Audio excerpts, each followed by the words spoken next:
Let's talk about the Atlanta Hawks. Tonight they did beat the Raptors 125-121. Dwight Howard had a big double-double, 27 points, 15 rebounds. The Hawks now 13-13. At one point, they lost 7 in a row earlier this month, or this current squad. They have won 3 of their last 4. Which is the real Hawks team? One that can reel off wins or one that seems to go on quite a long losing streak?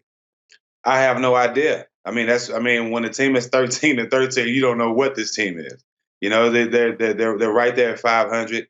You expected this team to be better with the acquisition, with adding Dwight Howard, signing Bazemore back, and you expect this team to be a better team, or the team that they were, when they were second or third in the East. Right now, you can't. This team doesn't have an identity. They're just starting to get Dwight involved. I think Schroeder's doing a great job at running the team, but for some reason, this team is not lived up to what the expectations of what we thought, especially with a great coach in Buddenholzer. The Chicago Bulls are 13-13, and the Hawks are 13-13.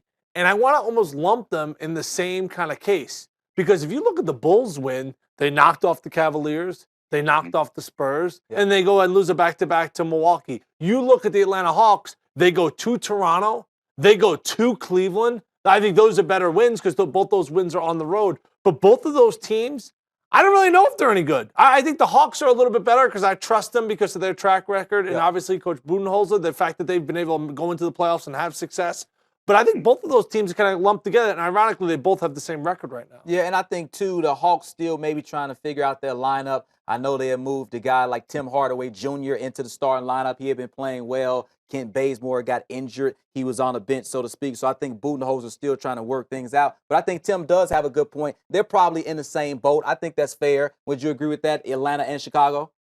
Yeah, because they're both practically new teams, and they're still trying to figure each other out. So they're definitely on the same page right now. But for Chicago, you have 2 all-stars. You have 2 guys in D Wade and Jimmy Butler that you shouldn't be in this position. In some kind of way, y'all got to figure that out and take this team to the next level, what everybody expecting y'all to do when they find out that you 2 guys are going to be on the same team.